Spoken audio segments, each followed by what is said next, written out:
To these arrests, the detectives in the Firearms Investigation Unit had been investigating members of a local street gang, that would be the Burr Block gang, for the illegal possession and trafficking of firearms.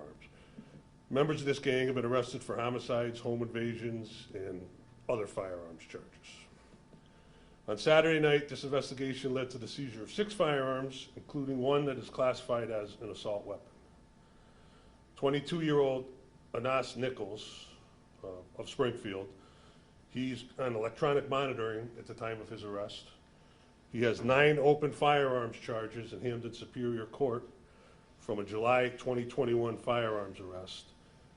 During this arrest, there were 4 firearms seized, one being a ghost gun, several firearm magazines, and more than 300 rounds of ammunition. 19-year-old Markendell Johnson of Chicopee, also on electronic monitoring bracelet. He's currently out on bail for a home invasion mayhem incident where the victim sustained life-threatening burns over a large portion of his body. 21-year-old Devon Blanton of Springfield has an open 2017 firearms case. 22-year-old Kasim Wilson of Springfield, also on electronic monitoring, ordered by the court, out on bail from a July 2021 firearms arrest and a December 2020 firearms arrest. In the December 2020 arrest, he was caught a duffel bag full of guns thrown out the window of 140 Chestnut Street by another suspect in a firearms unit investigation. The last is 23-year-old Samaj Hunter. He has no previous pending charges.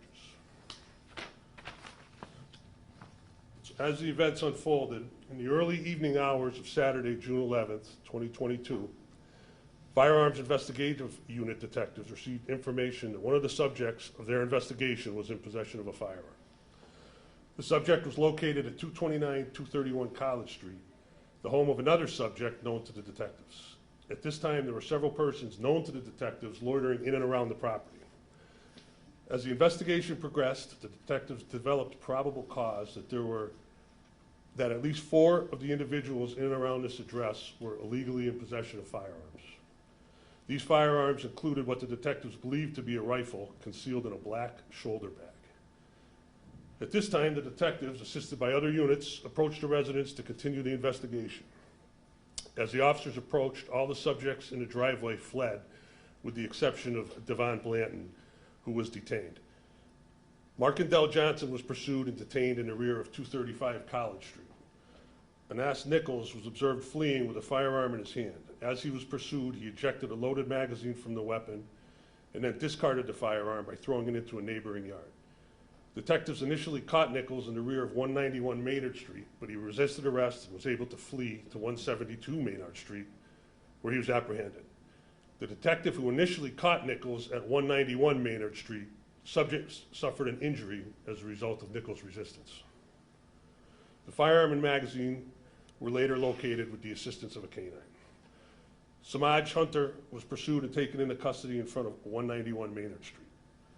Officers located Kasim Wilson inside of 231 College Street and placed him into custody. During a thorough and methodical search of the area around 229-231 College Street, as well as the paths traveled by the fleeing suspects, the following items were recovered. A .40 caliber Glock handgun loaded with 9 rounds. This firearm was believed to be discarded by Markendell Johnson. From inside a car parked in the driveway, detectives seized a .45 caliber Glock with a 13-round magazine that contained 11 rounds. There was an additional round in the chamber of this weapon. A .40 caliber Glock was also recovered from inside this vehicle.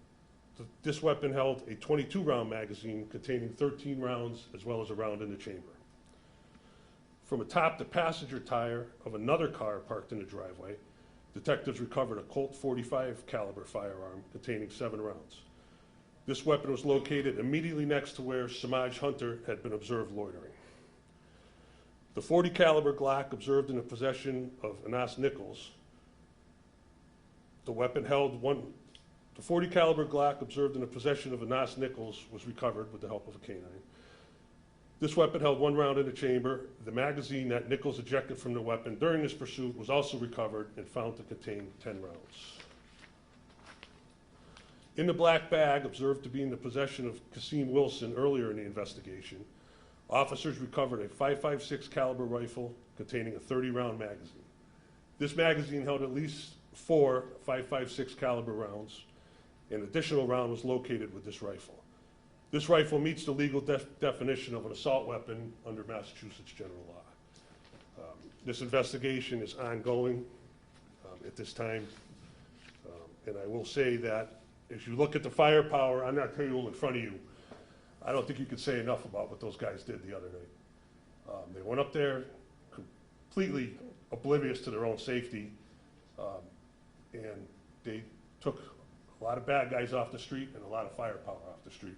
And I couldn't be prouder of these guys. Thank you. Mr. Mayor? Thank you. First of all, on behalf of Police Superintendent Clapper, Deputy Chief Steve Kent, Captain Brian Keenan, his gun unit has done tremendous, tremendous work. You see these weapons here. Do you think some of the judges I complain about would have these allowed in their neighborhoods to threaten their families and friends? No, they wouldn't. And they shouldn't be in my neighborhoods threatening my residents and business community, period. You want to stop gun violence? You got to lock these repeat violent criminal offenders at 1 or 2%. Keep them locked up. That's how you're going to stop gun violence. These individuals that the brave and dedicated men and women in blue took off the streets in these dangerous weapons are repeat violent criminal offenders. Some who were on GPS monitors and bracelets. And you know what? They keep doing it because they don't give a, I can't say what I want to say, because they know they're going to go to court and get a little, be a good boy now. Be a good boy. I know we come before you left and right. We've tried to change the laws. I have bail legislation, which State Representative Angelo Pupolo continues to put across for me in the state legislature. Governor Baker, on his dangerousness bill, trying to gain some traction. He has those meetings with those domestic abuse survivors, and yet there's no movement with the state legislature. There's laws on the book. We need our judges to enforce these laws. Whatever happened to the Bartley-Fox law? That was 1 year mandatory no matter what if you got caught with a gun. So, you know, I have a report card every day or every 4 years when I'm up for election or re-election. And I think maybe it's time that some of these judges had a report card too. Because what is the rhyme or reason that you're allowing these individuals back on our streets, in our neighborhoods, to perpetuate mayhem?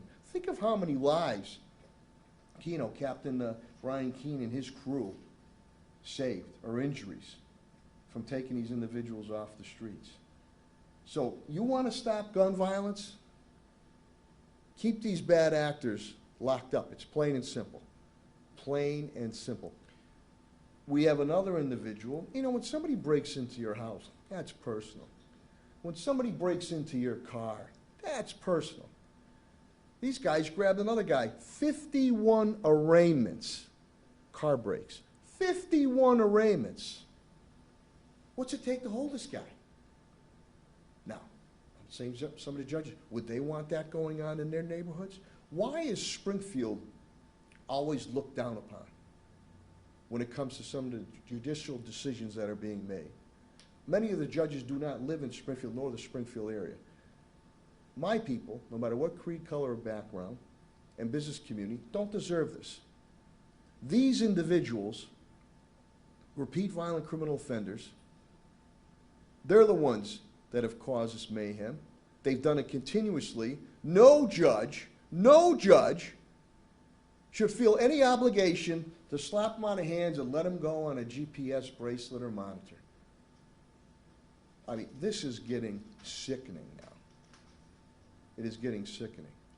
And again, I'm going to fight tooth and nail for my people and business community in the city of Springfield. But it's, you know, Change the law, Sarno. We try to do that. We're still waiting for legislative movement on that. The governor's still waiting for legislative movement on that. Meantime, these marauders cause mayhem on the streets. They cause families to grieve with injuries or deaths. They all have a long history with the criminal justice system and our Springfield Police Department. And I'm sick and tired not only putting our residents and business community in harm's way, putting the brave and dedicated men and women in blue in harm's way. As Deputy Chief Kent said, this is heavy-duty firepower here. Heavy-duty firepower here. They get pick off any one of our guys in blue or young ladies in blue at any time. So what kind of message does this send? I mean, to the judges. Don't say no, but some of the judges.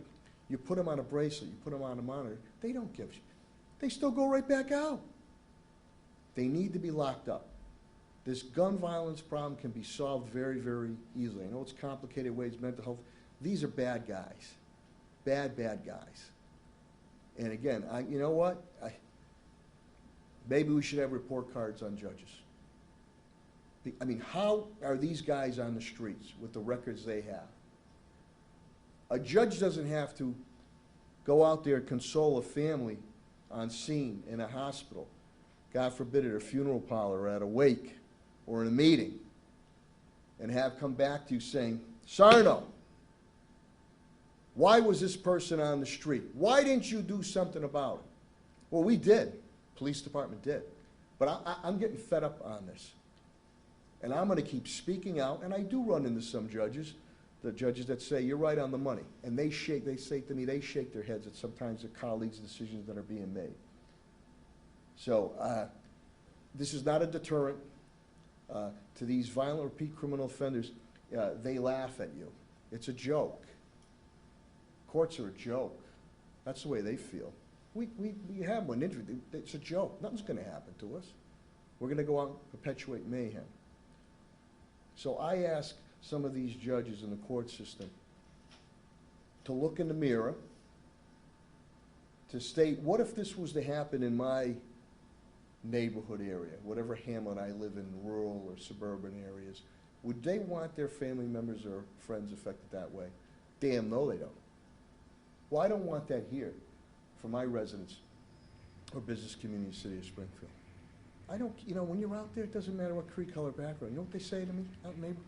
Hey, Tom, hey, Sarno, or Mayor, we want quality of life. We want public safety. What the hell is this guy doing on the streets? And it also hurts us on the relationships that we work with our neighborhoods when they help us out and cooperate and say, I'm not going to cooperate with you anymore. I helped you out, and the guy's right back on the street, tormenting me. I mean, it's becoming I know, an endless, it's like a revolving door there. Things are going to change. The pendulum is swinging now. People are upset. All I ask for is every day we have to put across accountability. And all due respect, I need accountability from the judicial system and some of the judges here. How were these guys let go? On bracelets and monitors. Laughing. And on a more personal, again, with the car break-in artists, 51 arraignments. Things are upside down here, and things are going to have to change. And I don't care if, you know, they want to put me out as a bad guy. I'm going to keep screaming from the top of the mountains, whether we get legislation passed or we're going to make specific examples as we're doing today. What rhyme or reason did that judge, he or she, have to let these individuals out? You heard some of the crimes that they had perpetuated. How the hell are they out in the streets again? They don't care. Nothing's going to happen to them. We know what's going to happen. Somebody's going to get hurt. Somebody's going to get killed, whether it's a civilian or, God forbid, one of my brave and dedicated police officers. And then there, you know, thoughts and prayers. Let's do something about it. Let's do something about it. So I say, I'll finish with this. To some of the judges, some of them, not all, how would you feel if this was happening to your family member, your friends, or in your neighborhood areas? I don't think you would tolerate it. And as the mayor of Springfield, I'm not tolerating it from the residents, my residents of all creed colors and backgrounds, and my business community. When I saw that report early this morning, I just shook my head. I can't say what I did say, but how are they out in the streets? And I appreciate the media being here, but maybe there should be some type of report card on the judges. What's the rhyme or reason why you let this individual go? What's the rhyme or reason why somebody has 51 arraignments and they've been let go, you know, constantly? I have a report card every day. Every re-election time, I have a report card. I'm answerable to the public. I need the judges to be answerable, specifically my Springfield public. And I don't care if they don't like it, some of them. I'm going to keep standing up for the people of Springfield business community. This is bullshit. So with that, I'm going to end. I know Captain Keenan's here through Deputy Chief Kent. His guys do a great job. They put their lives on the line left and right. Think how many lives they've saved from getting hurt. And then if you have any questions from Deputy Chief Kent and/or Captain Keenan. But Keenan, I'm sure you would like to say a few words on your operations. Record level guns being taken off the streets. And ghost guns, too. To the chief, is it okay? Yep. Keenan, you want to say a few words? Thank you, Mr. Mayor, Deputy Kent. Captain Brian Keenan, Commanding Officer, Springfield Police Firearms Investigation Unit. I want to commend a few people here. I want to commend Sergeant Christopher Hydas, who leads probably the hardest working detectives in New England in that 4 to 12 Firearms Investigation Unit.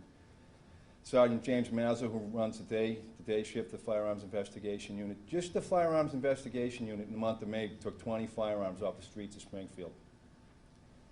There's nobody who puts up the numbers that these guys put up. They get out there every single day and they grind, and they don't stop. And a lot of them do it on their own time, too. For these guys, they work so hard, it's like a vocation for them. It's not a job. And the work is right here.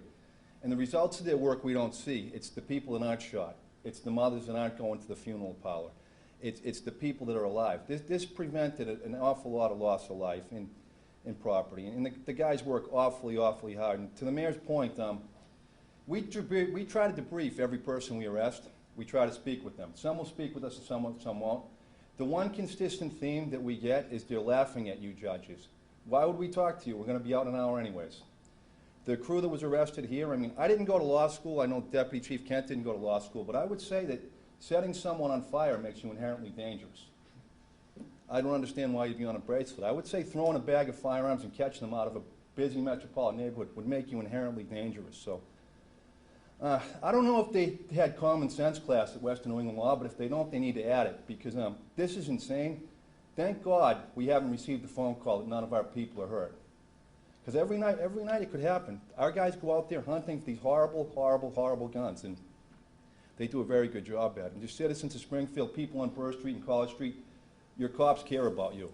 Your cops work awfully hard for you, and your cops put their lives on the line for you, the residents of Springfield, and thank you. Thank you, Captain. Nice job. If you have any questions of Deputy Chief Kent, Captain Keenan, myself? I would just make one more point. Actually, 2 points, actually. Number one, I'm sure you're all familiar with the area of College Street. It's a thickly settled residential area. Like any other thickly settled residential area on a nice Saturday night, there's children playing in the streets, there's people enjoying their yards, enjoying their lives, enjoying the weather. And next door or across the street or 2 doors down, you have gang members running around with this kind of firepower. And the second point I'll make is that rifle, that .556 caliber rifle, will penetrate a bulletproof vest, penetrate the body, and come out the back of that vest, and probably penetrate the vest of the cop that's standing behind that first cop. So, and those guys knew that when they ran down that driveway, that they were confronting that type of weapon, and they didn't hesitate. Deputy Chief is on the money. Oak Grove, you know, the playground is there, area there, kids, great families there too. They should be put in harm's way. So, you know, the Bill Belichick line, do your job. I'm asking some of these judges to do their jobs, because we don't want any bloodshed. And again, as I open, you want to stop gun violence? I know some other things, but it's pretty direct, simple. Keep these repeat violent criminal offenders locked up. you will subdue a lot of gun violence that occurs at this point in time. So we're very appreciative of the media being here and getting this word out. And I'm hopeful that legislation, whether it's Governor Baker's dangerousness legislation or my bail legislation, gets some traction in the legislature. But there's laws on the books. Again, I go back to Bartley Fox, which was, you got caught with a gun, mandatory. It was mandatory 1 year. Nobody enforces it. Nobody enforces it.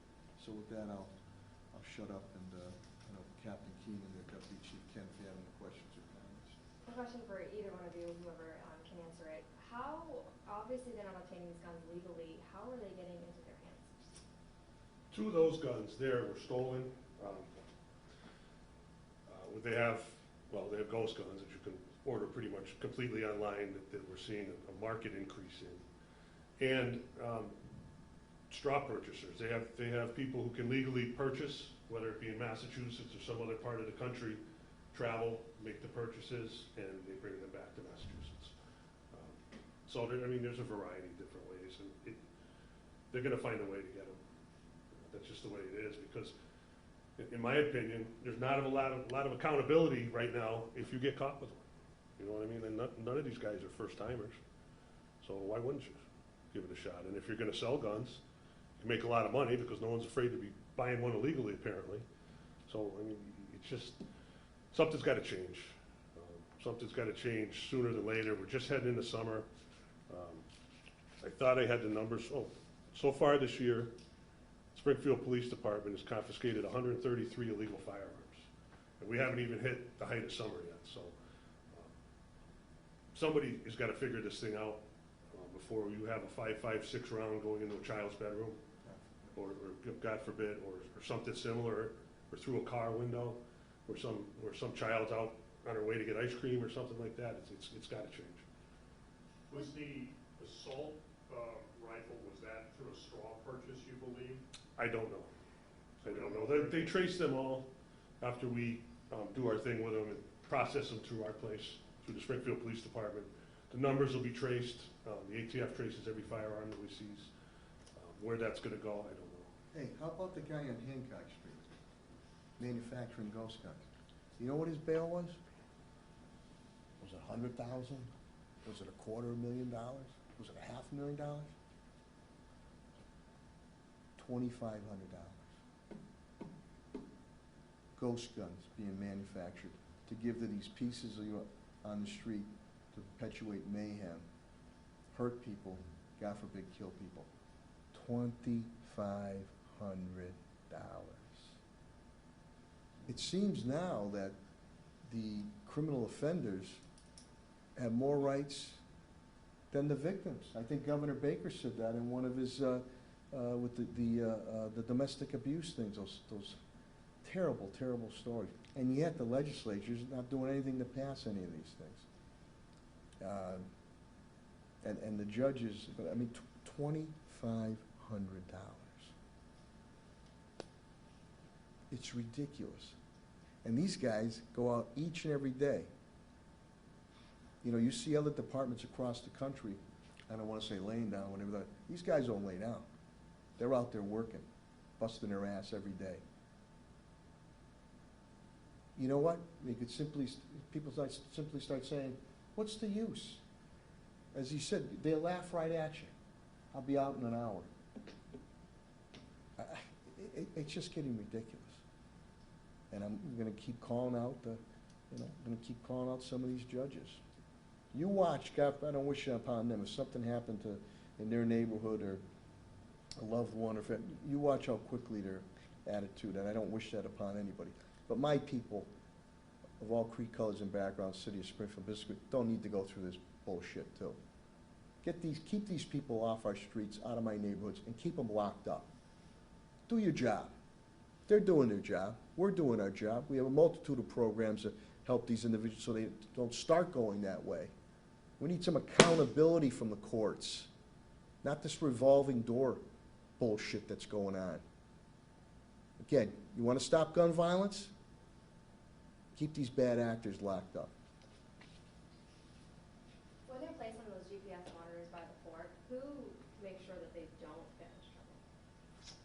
believe that they're supposed to be monitored by probation.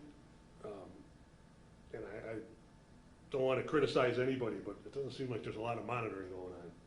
I mean, these guys, there's 3 out of 5 that we arrested. They're all on the Elmo. They're all standing as close as I am to the mayor. Isn't somebody checking the data and saying, wait a minute, this guy's a gang member. He's not supposed to be hanging out with this guy who's a gang member, and there's gang member number 3. Somebody should probably be watching that. And I don't know the process. I don't pretend to know, but from my perspective, it says electronic monitoring. I think they're missing half of it. But here's the whole point. They shouldn't have been on the monitor to begin with. They should be behind bars. Behind bars. So again, to the judges, he or she, and I'd say, no,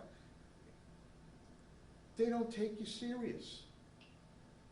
They don't take you serious. Now, in this case here, he's right.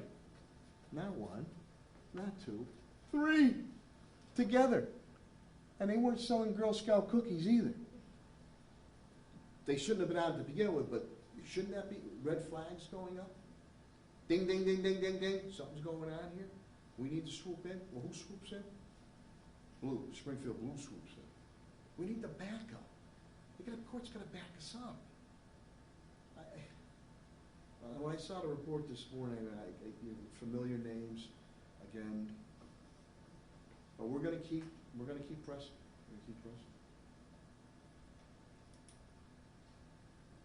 You heard enough of my ranting and raving. So, anything else?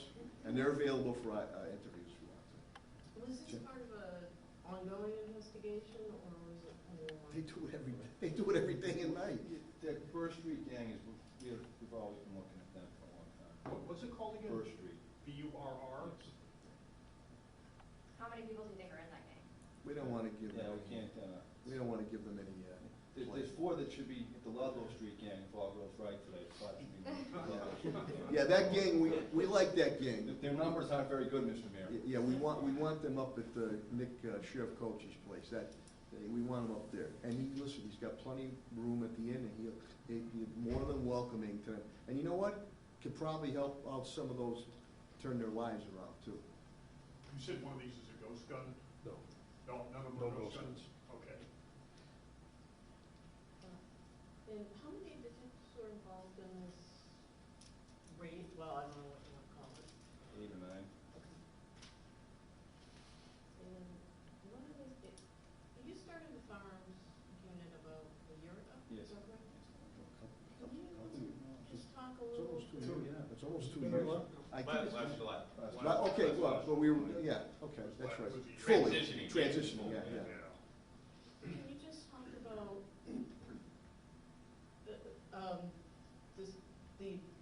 has it worked, basically? The advantage of having changed it?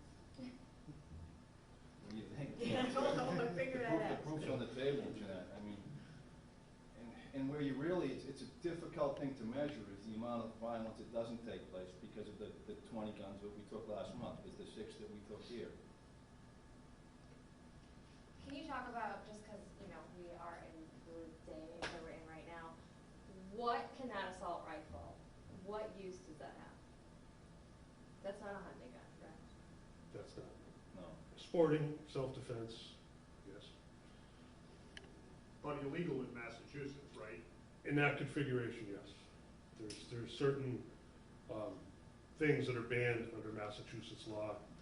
I don't pretend to know all of them, but there's certain parts on that gun that make it meet the legal definition of an assault weapon under Mass General law.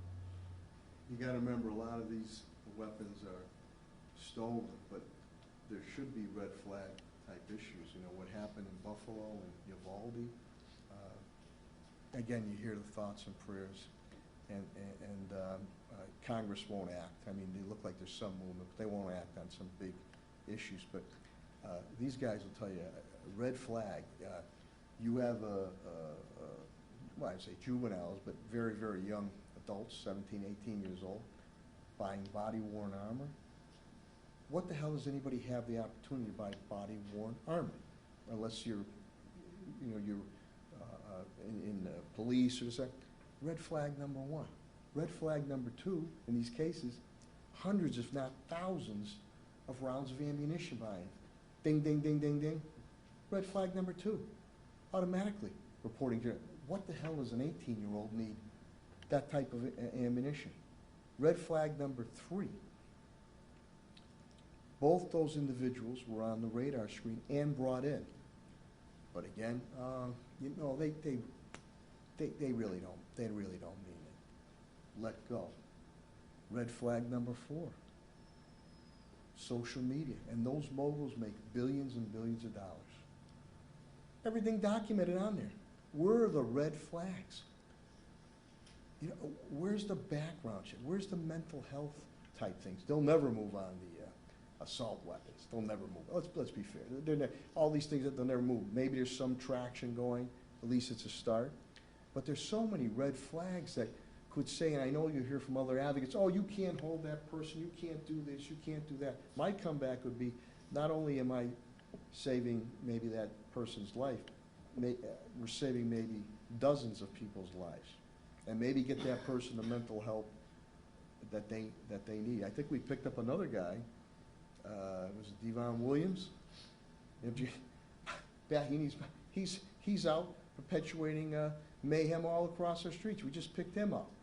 With a gun. With a gun, okay? The car brake guy, 51 arraignments. And proactive police units grabbed him when he was smashing to get into another car.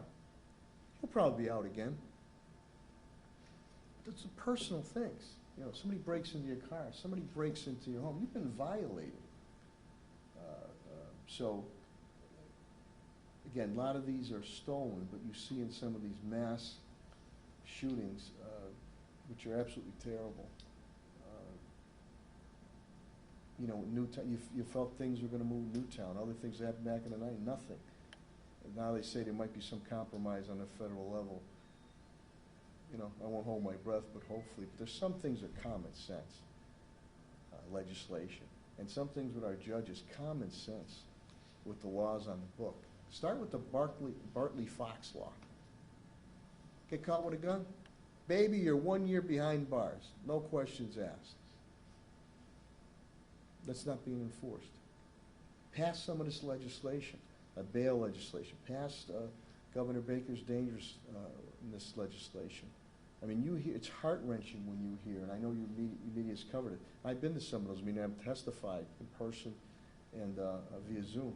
It's heart-wrenching what some of those domestic abuse survivors have to say. You know, so I just appreciate the continued brave and dedicated work the men and women in blue, Springfield Police Department doing under Police Commissioner Cheryl Clapper. But, you know, I hope we don't have to. If we have to do this every day, we'll do it every day. We'll do this. And again, I have to live with a report card. So does the police department. I have to answer to the people. I think maybe it's time we start to see a report card for some of these judges. I want the judge here, she explained to me how you let these people out on bracelets and monitors. Violent, repeat criminal offenders. Multitude violations have been arrested again and again and again. Don't you have a conscience?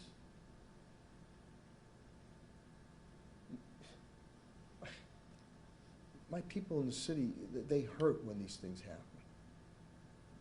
They come to us for answers. They can't get it to a judge for an answer.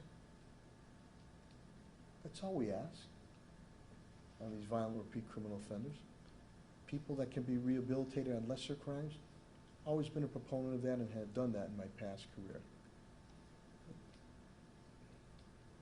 And I'm sick and tired of thoughts and prayers. We need action. I need action here with the court system, on the state, and we need some action on the federal level. Take the goddamn politics out of it. Use some common sense. Unfortunately, I think whether it's Police Superintendent Clapper or Deputy Chief Ken or Captain Keno, the head of the gun unit, we'll probably be back before you again. But we're going to keep pounding away. And we're hopeful that some eventual change will occur. Thank you. If you need the guys. Thank you, Mayor. Thanks, everybody. Thanks, Paul, Jeanette, Paris, you guys all set to head back on assault? Mike, Ryan, thank you. All set? Good.